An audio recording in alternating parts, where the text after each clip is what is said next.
Le cardinal Laurent Mosengo Passigna, devant la presse, c'était ce matin, il a fait une déclaration en rapport avec la publication des résultats provisoires de la présidentielle. Guy Matundu. Commentaire. De la CENI en passant par la crédibilité des élections, les observateurs internationaux et le contentieux électoral, l'archevêque de Kinshasa n'a éludé aucune question des journalistes. Dès l'entame de sa conférence de presse, il est revenu sur l'appel de transparence de l'épiscopat congolais à la CENI, appel lancé le dimanche 4 décembre.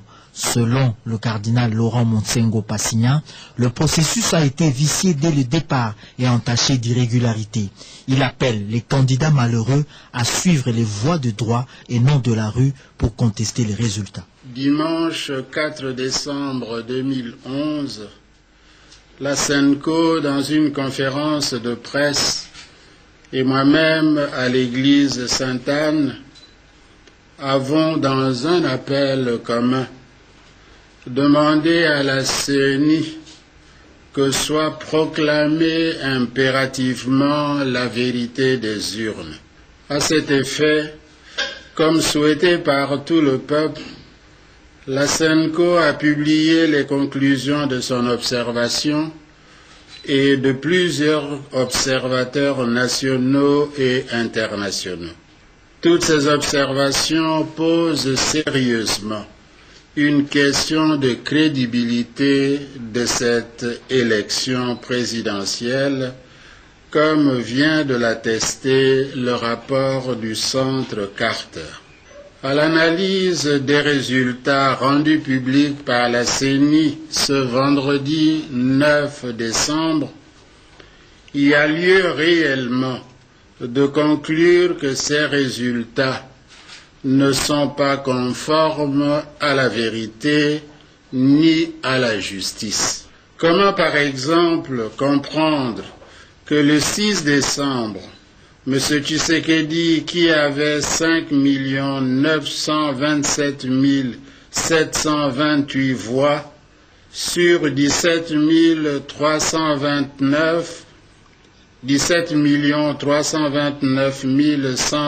137 suffrages exprimés, et le 9 décembre, 5 863 745 voix sur 18 144 154 suffrages.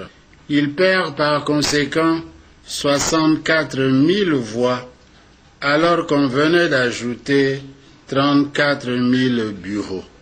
Et nous avons tous vu les images des bureaux de Lubumbashi et du Katanga. Mais puisque les résultats sont provisoires et doivent être confirmés par la Cour suprême de justice, nous demandons aux contestataires d'interjeter appel, de recourir aux voies de droit et de ne pas se livrer à la violence. 18 morts pour des élections, c'est trop. Dans ce cadre, l'Église est moralement tenue à offrir son aide à la justice pour établir la vérité des urnes, là où ont été ses observateurs. Que la Cour suprême de justice se sente donc en conscience interpellée par le peuple congolais tout entier.